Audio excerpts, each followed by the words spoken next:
Listo, ahí está grabando. Entonces, bueno, el ejercicio que he escogido es el ejercicio número 5 del TP8.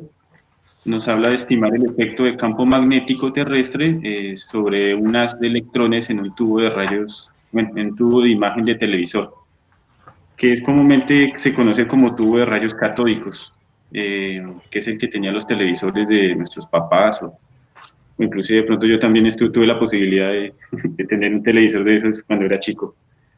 Entonces, bueno, el tubo de rayos catódicos básicamente es esto. Lo que nos dicen es que supongamos que el voltaje acelerador es de 20.000 voltios.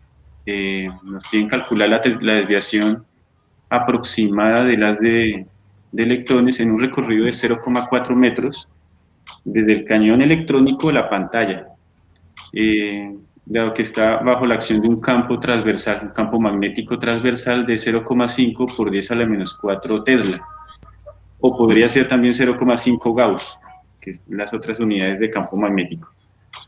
Dicen que ese campo magnético es comparable al valor del campo magnético terrestre. Y bueno, vamos a suponer que no hay otros campos desviadores, como por ejemplo un campo gravitacional o un campo eléctrico, sino solamente el campo magnético, y nos piden pues estimar si es significativa o es importante el valor de esa desviación.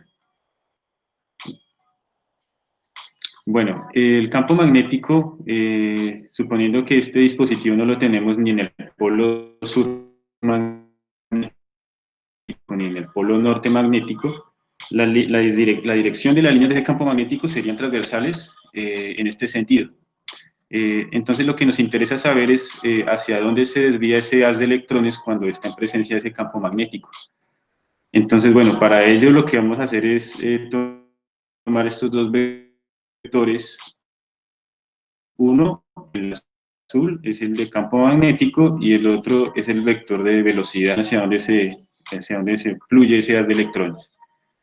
Ahora, he tomado esta expresión de la teoría y entonces nos dice que la fuerza magnética es un producto cruz entre la velocidad y el campo magnético, y eso también multiplicado por el valor de la carga. En este caso, entonces el producto cruz iría en este sentido, es decir, usando la regla de la mano derecha, ubicamos los dedos en dirección hacia el vector velocidad y cerramos la mano hacia el vector de campo magnético. Entonces, más o menos sería en esta dirección. Pero como estamos hablando, si estuviéramos hablando de un haz de protones, pongámosle, pues sería en esa dirección. Pero dado que la carga es negativa porque son electrones, quiere decir que la dirección es opuesta a la anterior. Es decir, que la fuerza que experimenta esas de electrones debido a ese campo magnético es hacia abajo. Bueno, muy bien. Entonces, quiere decir que esta sería la trayectoria de las de electrones debido a esa perturbación del campo por el campo magnético. Ahora, me gustaría que viéramos ese dispositivo de perfil, más o menos ahí de donde he ubicado el observador. Si viéramos ese tubo de rayos catódicos, tendríamos entonces el siguiente diagrama. Este sería nuestro cañón electrónico. Esta sería la pantalla del cañón. Tenemos esa línea punteada, sería la trayectoria si no hubiera campo magnético. Ahora, estas X nos indican que el campo magnético va hacia adentro, en nuestro caso hacia adentro de nuestra pantalla de la computadora. Quiere decir que, como ya habíamos anticipado, pues la fuerza magnética desvía el haz de electrones hacia abajo, suponiendo que llega hasta ahí. Bueno, lo que el ejercicio realmente nos pide es calcular esta desviación X.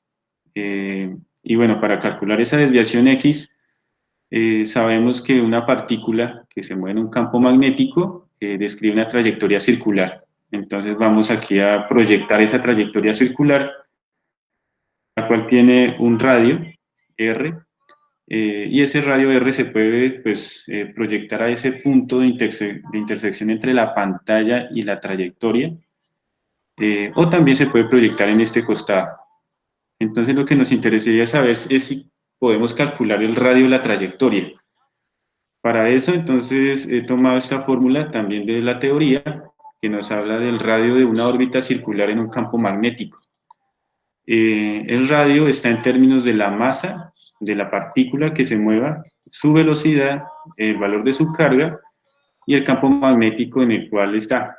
En este caso, para nuestro ejercicio estamos hablando de una partícula que es un electrón. Quiere decir que la carga va a ser igual a la carga eléctrica del electrón. Entonces, reescribiendo la fórmula, nos daría de este modo. Y aquí me gustaría agrupar dos términos, que es la masa y la carga eléctrica del electrón. Si habláramos de la inversa, es decir, E sobre M, esto es una cantidad física importante y se conoce como la relación carga-masa. La relación carga-masa tiene este valor de 1,75 por 10 a la 11 coulomb sobre kilogramo. Pero en este caso nos están pidiendo la inversa, entonces pues eso es una constante, ¿no? Entonces podemos sacarle la inversa y nos daría este valor que aparece allí. Quiere decir que esa relación es conocida, el campo magnético también lo conocemos, el ejercicio nos pasa esa información. Ahora lo que nos quedaría como incógnita sería la velocidad. ¿Cuál es la velocidad de esas electrones? Para eso también he tomado esta otra fórmula de la teoría, donde nos aparece que la velocidad del haz de electrones depende del voltaje. Por eso en el ejercicio, en el enunciado, nos hablaban de un voltaje acelerador. Quiere decir que existe una relación entre el voltaje y la velocidad. Y aquí aparece otra vez la relación E sobre M, la relación carga-masa. Para calcular esta velocidad es posible porque tenemos el voltaje que nos da el ejercicio, que es de 20.000 voltios, y también tenemos nuevamente la relación carga-masa, es decir, que ese valor lo conocemos, el valor de la velocidad. Bueno, entonces traigo de nuevo la expresión que teníamos anterior para calcular el radio de la trayectoria. Y entonces, bueno, pues reemplacemos la velocidad allí en términos de la fórmula. Es decir, que podríamos calcular el valor de ese radio, porque tenemos la inversa de la relación carga-masa. Tenemos también la relación carga-masa que también aparece allí en la expresión. Tenemos el voltaje que nos da el ejercicio y el ejercicio también nos suministra el valor del campo magnético. Es decir, que podemos operar aquí esta expresión y finalmente nos da 9,53 metros. Sería el radio de la trayectoria circular de ese haz de electrones. Muy bien. Entonces, bueno, como es una cantidad conocida, entonces podríamos expresar X en términos de R. Pero entonces podríamos aquí tomar esta distancia B y si proyectamos el radio a este costado, pues fácilmente deducimos que X es igual a R menos B. Muy bien, entonces ahora sería la incógnita B. ¿Cómo calculamos esa distancia B? Entonces, para ello, vamos a hablar de este recorrido, esta distancia recorrida entre el cañón de electrones y la pantalla. Esta es una distancia conocida que nos decían que era A. Voy a poner aquí este valor, pero esa distancia A la conocemos. Aquí voy a quitar un momentico momentáneamente la pantalla para que nos quede como más claro el diagrama. Entonces allí nos aparece un triángulo rectángulo y nos aparece aquí un segmento de arco. Entre estas dos proyecciones hay un ángulo recto de 90 grados y aparecen dos ángulos allí. El ángulo alfa, asociado a la longitud de arco A, y el ángulo phi, asociado a ese triángulo rectángulo. Muy bien. Si ese radio de la trayectoria lo puedo proyectar en estas dos líneas que aparecen allí, pues podríamos expresar B en términos de phi y de R, ¿no? Como una relación trigonométrica de seno. Es decir, que B es igual a R por el seno de phi. Y ahora nos interesaría pues saber a qué equivale phi en términos de alfa, que sería entonces 90 menos alfa, sería el ángulo recto. Y entonces reescribiendo la expresión anterior, pues nos diría que B es igual a R por seno de 90 menos alfa. Ahora nuestra incógnita viene siendo el ángulo alfa. Para encontrar esta incógnita, entonces lo que tenemos aquí es que la longitud de arco A es igual al radio por su ángulo. A partir de esa expresión, pues despejamos el ángulo, nos queda que es igual a la longitud de arco sobre el radio. Muy bien, entonces aquí traemos nuevamente nuestra expresión, reemplazamos el ángulo alfa y finalmente encontramos la expresión que nos diga, o nos permita calcular cuánto es b. Para calcular esto, pues tenemos el radio, que ya lo calculamos anteriormente, el radio de la órbita, el radio de la órbita de ese haz de electrones, y esta distancia A es la distancia recorrida que nos da el ejercicio de 0,4 metros. Es decir, que operando allí nos aparece que esa distancia B es de 9,529 metros. Muy bien, entonces aquí regresamos a la expresión que teníamos para calcular esa desviación X. En este momento ya tenemos el valor numérico de B y también el valor numérico de R. Es decir, que hemos encontrado acá ya la respuesta al ejercicio. La desviación de ese haz de electrones es de 1 milímetro, o 1 por 10 a la menos 3 metros. Es decir, que el diagrama que tenemos acá no es tan real y una aproximación mucho mayor, teniendo en cuenta esas dimensiones, sería la siguiente. Es decir, el radio es mucho mayor que la desviación, donde B es de 9, casi 10 metros y X es 1 milímetro. La desviación, las diferencias en esas cantidades son notorias. Entonces, si volvemos nuevamente a nuestro tubo de rayos catódicos, tenemos entonces que el haz de electrones se desvía no tanto como pensamos, sino algo mucho más pequeño, una distancia mucho más pequeña, una desviación X. Bueno, ese ya sería el resultado numérico del ejercicio y para finalizar nos preguntan pues, si es significativo ese valor de la desviación.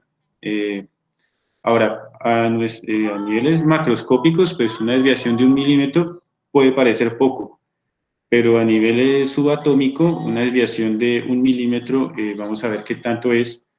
Yo, por ejemplo, he querido comparar esta desviación con el valor del radio del electrón, sabiendo que son haz de electrones los que se mueven por el tubo. Si hacemos esta relación, es decir, X, que es la desviación de ese haz de electrones, y la relación entre eso y el radio del electrón, en una aproximación clásica, que es ese valor, se puede consultar en la teoría, tenemos que hay una relación del orden de 10 a la 11.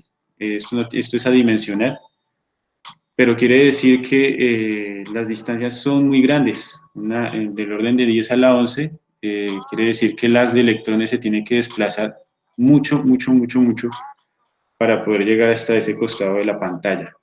Entonces sería realmente importante la desviación de ese haz de electrones.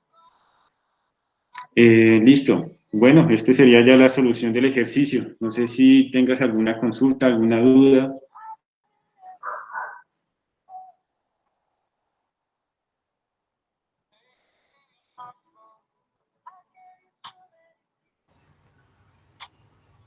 Ahí Valentín pregunta que no le quedó claro por qué los electrones irían hacia abajo si el campo magnético es transversal.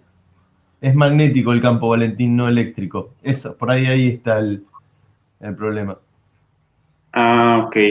El Sí, campo pues, eléctrico sí desvía los electrones en la misma dirección que el campo. Y el campo magnético los varía de manera transversal. claro. Aquí en esta parte, nos ayuda aquí Es perfecto. ahí tenemos el campo magnético, que es ese vector azul, la velocidad, y bueno, Esa la ecuación. definición de la fuerza, ajá. Y tenemos aquí entonces la fuerza magnética, que sería perpendicular a esos dos vectores, en el plano de esos dos vectores perpendicular hacia arriba. Perdón que te interrumpa, Francisco. Fíjate que Sí, la fuerza magnética sale de un producto vectorial. Un producto vectorial siempre te da el resultado perpendicular a los dos vectores con los cuales estás trabajando. Entonces vos tenés la velocidad v, que es un vector, en un plano. Tenés el campo magnético B, mayúscula, en otro plano. Y el resultado que va a ser la fuerza va a estar en el tercer plano. Después, en función del signo, tendrás que ver si es positivo o negativo, para qué lado va. pero siempre en un producto vectorial el resultado te da perpendicular a los dos vectores con el que lo calculas. Ujú. ¿Sí les claro, Valentín? Sí, ahí le quedó, ahí entendió. Ah, bien. Excelente, listo. Gracias, Pablo. Bueno, bueno, pues para no hacer más largo el video, entonces pues yo creo que ya podríamos casi que ya por terminado el ejercicio y bueno, esto como les digo quedará cargado en el aula virtual como un ejercicio resuelto para que entonces pueda ser consultado por los compañeros que de pronto no pudieron acompañarnos el día de hoy.